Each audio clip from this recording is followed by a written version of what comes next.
Hi friends, welcome to Naveen tips and tricks. This is Naveen Guduri. ఈరోజు మనం సైకాలజీలో చాలా ఇంపార్టెంట్ టాపిక్ అభ్యసనకు సంబంధించి వాటి యొక్క నిర్వచనాలను ఎలా గుర్తుపెట్టుకోవాలి, ఏ శాస్త్రవేత్త ప్రకారం నిర్వచనాలు ఎలా ఉన్నాయో అవి ఎలా గుర్తుపెట్టుకోవాలో వాటికి సంబంధించి మీకు ఈజీగా అర్థం విధంగా ట్రిక్స్ ద్వారా ఎక్స్ప్లెయిన్ చేస్తానండి. కాబట్టి వీడియోని మాత్రం స్కిప్ చేయకండి. ఇంకా ఎవరైనా మన ఛానల్ సబ్స్క్రైబ్ చేయని వారు ఉంటే సబ్స్క్రైబ్ చేయండి. వీడియో నచ్చితే మాత్రం లైక్ చేయడం మర్చిపోకండి. ఫ్రెండ్స్, ఒక బిగ్ అనౌన్స్మెంట్. ఏపీకి సంబంధించి డిఎస్సి నోటిఫికేషన్ అనేది రిలీజ్ కావడం జరిగింది.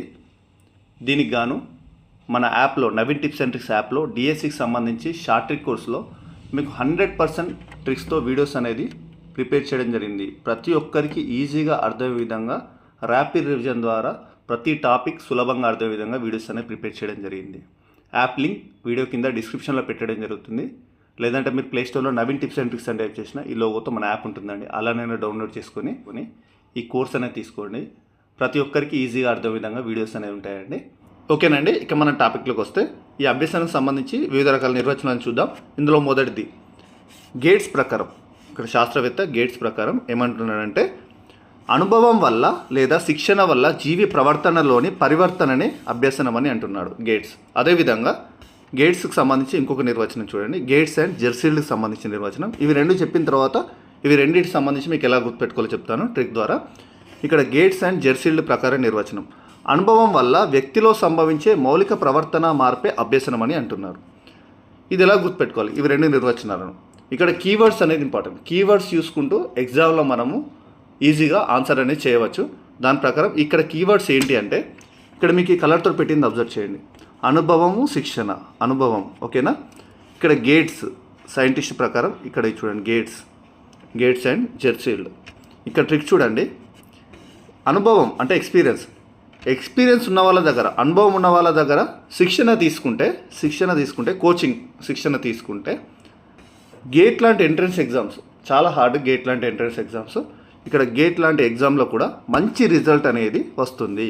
ఇక్కడ దీని ప్రకారం అనుభవం ఉన్న వాళ్ళ దగ్గర అంటే ఇక్కడ అనుభవం సంబంధించి కీవర్డ్, శిక్షణ తీసుకుంటే అనుభవము, శిక్షణ, ఇవి రెండు కీవర్డ్స్ వచ్చాయి కదా మొదటి నిర్వచనంలో.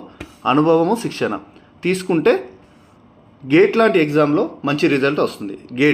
గేట్ అంటే ఇక్కడ ఎవరు, సైంటిస్ట్ ప్రకారం గేట్స్ ప్రకారం నిర్వచనం కాబట్టి ఇక్కడ గేట్ ఎగ్జామ్ లాగా గుర్తుపెట్టుకోవాలి. గేట్ ఎగ్జామ్లో మంచి అనుభవం ఉన్న వాళ్ళ దగ్గర శిక్షణ తీసుకుంటే మంచి రిజల్ట్ వస్తుందని గుర్తుపెట్టుకోవాలి. రిజల్ట్ అంటే జెర్సీల్డ్ రిజల్ట్ సిమిలర్గా ఉంటాయి పదాలు. రిజల్ట్, జెర్సీల్డ్. ఓకేనా. గేట్స్ అండ్ జెర్సీల్డ్ ప్రకారం ఈ నిర్వచనం ఇక్కడ కీవర్డ్ ప్రకారం. ఇలా గుర్తుపెట్టుకుంటే ఈ నిర్వచనాలు అనేవి రెండు ఈజీగా గుర్తుంటాయి గేట్స్ ప్రకారం. నెక్స్ట్ నిర్వచనం, మూడో నిర్వచనం చూడండి, అనుభవం ఫలితంగా వ్యక్తిలో సాపేక్షంగా కలిగే స్థిరమైన లేదా శాశ్వతమైన ప్రవర్తన మార్పే అభ్యసనం అని బెర్న్హార్డ్. ఓకేనా, బెర్న్హార్డ్ అంటున్నాడు. ఇక్కడ దీని ప్రకారం చూడండి ట్రిక్ ఎలా గుర్తుపెట్టుకోవాలంటే, ఇక్కడ అనుభవము, శాశ్వతమైన ప్రవర్తన, ఇవి రెండు కీవర్డ్స్. శాశ్వతమైన ప్రవర్తన, అనుభవం. ఓకేనా. ఎక్స్పీరియన్స్ ఇంతకుముందు చెప్పాను కదా, అనుభవం ఉండి హార్డ్ వర్క్ చేస్తే, హార్డ్ అంటే ఇక్కడ Bernhard scientist name, hard work చేస్తే శాశ్వతంగా గుర్తుంటుంది. ఏ ఎగ్జామ్ అయినా కానీ ఎక్స్పీరియన్స్ ఉండాలి, అంటే సబ్జెక్ట్ పైన అవగాహన, ఎక్స్పీరియన్స్, అనుభవం ఉండాలి. అదేవిధంగా హార్డ్ వర్క్ చేస్తే శాశ్వతంగా గుర్తుంటుంది. ఇలా గుర్తుపెట్టుకుంటే దీని ప్రకారం ఇక్కడ అనుభవం అనే కీవర్డ్ వచ్చింది, శాశ్వతంగా అని వచ్చింది, అనుభవం శాశ్వతంగా. అప్పుడు హార్డ్ వర్క్ చేస్తే ఇవి గుర్తుంటుంది కాబట్టి హార్డ్ అంటే ఇక్కడ బెర్న్హార్డ్. ఓకేనా. ఇవి మూడు కీవర్డ్స్ తోటి వీటిని గుర్తుపెట్టుకోవచ్చు. ఈ నిర్వచనం సంబంధించి బెర్న్హార్డ్ ప్రకారం నిర్వచనం గుర్తుపెట్టుకోవచ్చు. ఓకేనా. నెక్స్ట్ సింపుల్గా మీకు ఈ కీవర్డ్స్ కనిపిస్తే మీకు ఎవరెవరు ఏ సైంటిస్ట్ ఏమంటున్నారు అనేది ఈజీగా గుర్తుపెట్టగలుగుతారు. నెక్స్ట్ ఫోర్త్ నిర్వచనం చూడండి, పరిసరాలను అధిగమించడానికి వ్యక్తుల్లో కలిగే ప్రతి ప్రవర్తన మార్పే అభ్యసనం అని మర్ఫీ అంటున్నాడు. మర్ఫీ అనే శాస్త్రవేత్త అంటున్నాడు. పరిసరాలు, మార్పు, ఇవి రెండు కీవర్డ్స్. పరిసరాల మార్పు మర్ఫీ. ఓకేనా, సిమిలర్ వర్డ్స్, మర్ఫీ. పరిసరాల మార్పు మర్ఫీ అని చదువుకోవాలి. ఇక్కడ పరిసరాలు, మార్పు అని కనిపిస్తే మర్ఫీ అంటున్న నిర్వచనం అని గుర్తుపెట్టచ్చు. నెక్స్ట్ అనుభూతుల ఫలితంగా వ్యక్తిగత ప్రవర్తనలోని దృఢమైన లేదా బలహీన మార్పులను గణించిన సామర్థ్యాన్ని అభ్యసనం అంటారని హెన్రీ మరియు స్మిత్ అన్నారు. హెన్రీ మరియు స్మిత్ ప్రకారం నిర్వచనం. ఇక్కడ అనుభూతుల ఫలితంగా వ్యక్తిగత ప్రవర్తనలోని దృఢమైన, ఇవి రెండు కీవర్డ్స్. వ్యక్తిగత ప్రవర్తన, దృఢమైన, ఇవి రెండు కీవర్డ్స్. దీని ప్రకారం ఇక్కడ చూడండి, వ్యక్తిగత ప్రవర్తన అంటే ఇక్కడ వ్యక్తి ప్రవర్తన దృఢంగా కాదు, స్మూత్గా ఉండాలి, స్మూత్గా ఉండాలి. ఓకేనా? వ్యక్తి ప్రవర్తన దృఢంగా కాదు, ఇక్కడ దృఢంగా అంటే దృఢమైన. వ్యక్తి ప్రవర్తన దృఢమైన, వ్యక్తి ప్రవర్తన దృఢంగా కాదు, స్మూత్గా ఉండాలి. స్మూత్ అంటే ఇక్కడ సైంటిస్ట్ నేమ్, ఈ కలర్తో పెట్టింది సైంటిస్ట్. ఓకేనా? స్మూత్ అంటే స్మిత్, స్మూత్ను మనం ఏ విధంగా ఉంటుంది, ఇక్కడ సిమిలర్ వర్డ్ స్మూత్, స్మిత్. ఓకేనా? స్మిత్ ప్రకారం నిర్వచనం, హెన్రీ అండ్ స్మిత్. నెక్స్ట్, మనలో సరికొత్త ప్రవర్తనను ఏర్పరచడం, పాత ప్రవర్తనను మరింత బలహీనపరచడం అనేది కేవలం అనుభవం వల్లనే సాధ్యం. ఈ అనుభవం వల్ల వ్యక్తి ప్రవర్తనలో వచ్చే మార్పే అభ్యసనం అని స్మిత్ అంటున్నాడు. సేమ్ ఇక్కడ స్మిత్ను మనం స్మూత్ అనుకోవాలి, స్మూత్ లాగా ఈ కీవర్డ్ లాగా అనుకోవాలి. దాని ప్రకారం మళ్ళీ ఏ విధంగా గుర్తుపెట్టుకోవచ్చు చూడండి. ఇక్కడ ట్రిక్ ప్రకారం పాత ప్రవర్తన నుండి కొత్త ప్రవర్తనకు స్మూత్గా మారాలి, సడన్గా మారకూడదు. ఎవరైనా కానీ పాత ప్రవర్తనను వదిలి మెల్లిమెల్లిగా స్మూత్గా అలవర్చుకొని కొత్త ప్రవర్తనకి మారాలి. ఓకేనా? దీని ప్రకారం చూడండి, అదేవిధంగా ఉంటుంది నిర్వచనము. మనలో సరికొత్త ప్రవర్తనను ఏర్పరచడం, పాత ప్రవర్తనను మరింత బలహీనపరచడం. ఓకేనా? పాత ప్రవర్తన నుంచి కొత్త ప్రవర్తనకు మారడానికి స్మూత్గా మారాలంటే స్మూత్ అంటే స్మిత్ ప్రకారం నిర్వచనం. ఓకేనా? కీవర్డ్ ఇది కేవలం అనుభవం వల్ల మాత్రమే సాధ్యం. ఈ అనుభవం వల్ల వ్యక్తి ప్రవర్తనలో వచ్చే మార్పే అభ్యసనం అని అంటున్నాడు స్మిత్. ఓకేనా? దీని ప్రకారం ఈ కీవర్డ్ ప్రకారం గుర్తుపెట్టుకోవచ్చు. పాత ప్రవర్తన నుండి కొత్త ప్రవర్తనకు సడన్గా మారదు, స్మూత్గా మారాలి. ఇక్కడ స్మూత్ అంటే స్మిత్ ప్రకారం నిర్వచనం. ఇవి రెండు కీవర్డ్స్, పాత ప్రవర్తన, కొత్త ప్రవర్తన. స్మూత్ అంటే స్మిత్.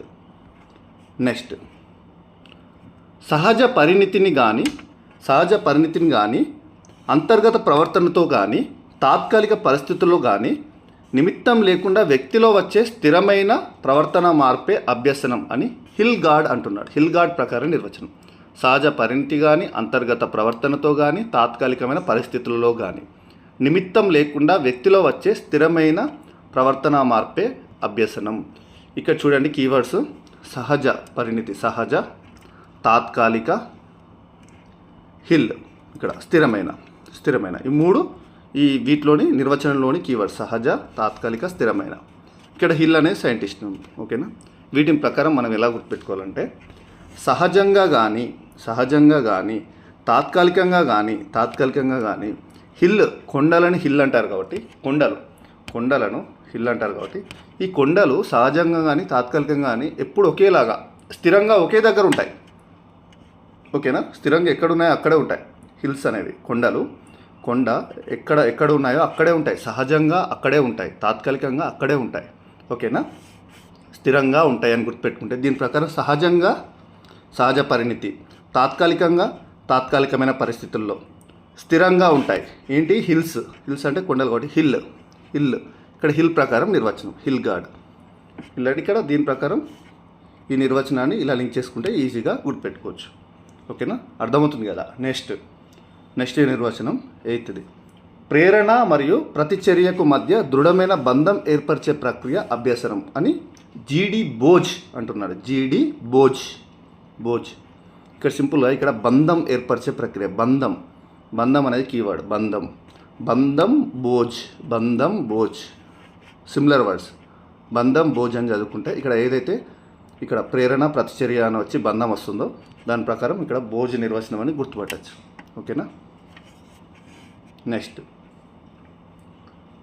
ఇక్కడ హెర్జన్ హాన్ ప్రకారం నిర్వచనం, సైంటిస్ట్ హెర్జన్ హాన్ ప్రకారం, అభ్యసనం అంటే వ్యక్తి ప్రవర్తన లేదా ప్రవర్తనా శక్తి సామర్థ్యంలో వచ్చే ఇంచుమించు దాదాపు శాశ్వత ప్రవర్తనా మార్పు అభ్యసనం.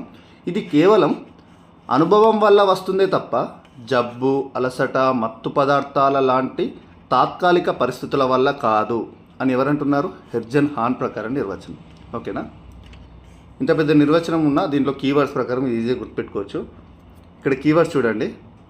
ఇది కేవలం అనుభవం వల్ల వస్తుందే తప్ప జబ్బు, అలసట, మత్తు పదార్థాలు, ఇవి కీవర్డ్స్. జబ్బు, అలసట, మత్తు పదార్థాలు అని హెర్జన్ హాన్ అంటున్నాడు. ఇక్కడ హాన్ గుర్తుపెట్టుకోండి.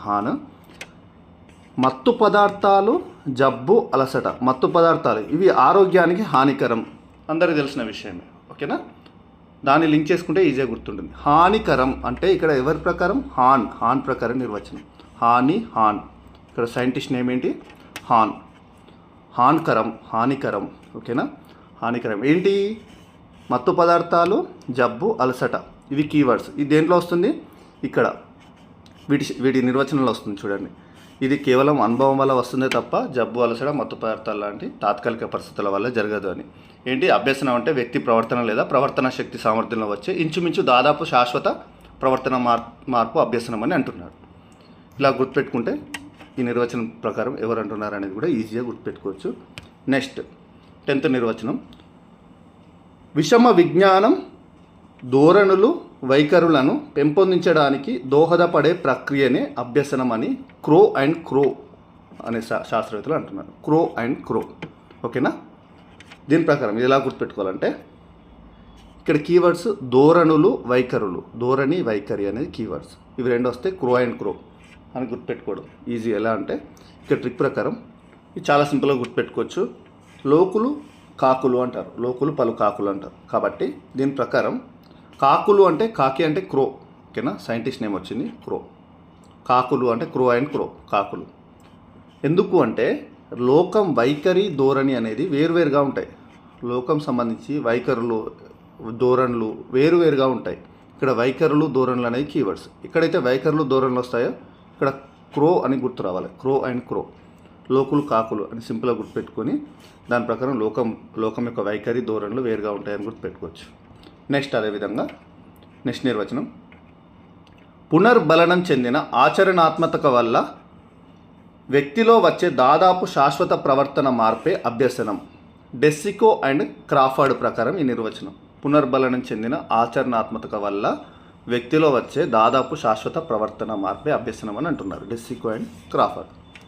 ఇలా మీకు ఈ అభ్యసనం సంబంధించి నిర్వచనాలు అనేవి చిన్న చిన్న కీవర్డ్స్ ద్వారా ఈజీగా గుర్తుపెట్టుకోవచ్చు. ఎగ్జామ్లో ఇలా చూడడంతోనే ఆ నిర్వచనం సంబంధించి ఏ శాస్త్రవేత్త ప్రకారం ఏ నిర్వచనం అనేది ఈజీగా మీరు మ్యాచ్ ది ఫాలోయింగ్ టైప్స్ ఇచ్చినా కానీ, డైరెక్ట్ క్వశ్చన్ ఇచ్చినా కానీ ఆన్సర్ అనేది చేయడానికి ఆస్కారం ఉంటుంది. ఇలాంటి టాపిక్స్ అనేవి ప్రతి ఒక్కటి ఈజీగా అర్థమయ్యే విధంగా షార్ట్ రికార్డ్స్లో వీడియోస్ అనేవి ఉన్నాయండి. డిఎస్సికి సంబంధించి యాప్ లింక్ వీడియో కింద డిస్క్రిప్షన్లో పెట్టడం జరుగుతుంది. లేదంటే మీరు నవీన్ టిప్స్ అండ్ ట్రిక్స్ అని టైప్ చేసినా మన యాప్ అనేది ప్లేస్టోర్లో ఉంటుందని అలానే డౌన్లోడ్ చేసుకొని ఈ డిఎస్సికి సంబంధించి షార్ట్ రికార్డ్స్ తీసుకోండి. ఇది మీకు ఎగ్జామ్ సంబంధించి ప్రతి ఒక్క వీడియో 100% ట్రిక్స్తో ఈజీగా అర్థమయ్యే విధంగా ర్యాపిడ్ రివిజన్ ద్వారా ప్రిపేర్ చేయడం జరిగింది. ఖచ్చితంగా మీకు ఎగ్జామ్లో 100% యూస్ఫుల్గా ఉండే విధంగా వీడియోస్ అనేది ప్రిపేర్ చేయడం జరిగింది. కాబట్టి ఈ కోర్స్ అనేది తీసుకోండి. ఇందులో ఫ్రీ కంటెంట్ ఉందండి. ఫ్రీ కంటెంట్ చూసి నచ్చిన వారు ఉంటే ఈ కోర్స్ అనేది తీసుకోండి. Thank you friends. Thank you very much.